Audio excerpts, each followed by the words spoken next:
4 থেকে 500 শহীদের রক্তের বিনিময়ে আমরা শেখ হাসিনাকে বাংলাদেশ থেকে তাড়াতে সফল হয়েছিলাম। আবার আরেকটি সেই রকম দিন হিসেবে 12ই ফেব্রুয়ারি আমাদের সামনে আছে। সেই দিনটির জন্য আমরা 17 বছরের প্রস্তুতি নিয়েছিলাম, কিন্তু এখন আমাদেরকে আর রক্ত দিতে হবে না, আমাদেরকে শুধু সিল দিতে হবে এবং একটি সিলের মাধ্যমেই আমরা সহস্র শহীদের রক্তের মাধ্যমে যা অর্জন করেছিলাম তা রক্ষা করতে পারবো। বন্ধুগণ, এই সুযোগ আমাদেরকে কাজে লাগাতে হবে। আমরা দেখেছি জুলাই গণঅভ্যুত্থানের পর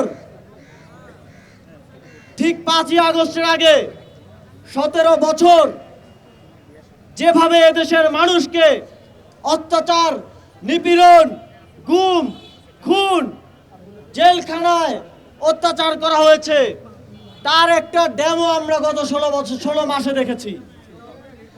আমরা দেখেছি 17 বছরের অত্যাচারের নতুন রূপ হাজির হয়েছে। আমরা দেখেছি কিভাবে গ্রামের অলিগলি থেকে শুরু করে শহরের অলিগলি বাজার থেকে শুরু করে রাষ্ট্রের সর্বোচ্চ পর্যায় পর্যন্ত চাঁদাবাজি এবং সন্ত্রাসের রাজত্ব কায়েম করা হয়েছে।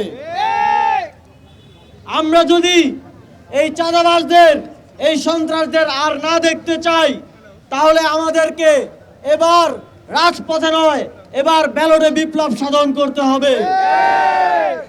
সেই লক্ষ্যে বাংলাদেশের মুক্তিকামী জুলাই গণঅভ্যুত্থানের শরিক 11টি রাজনৈতিক দল একত্রিত হয়েছে।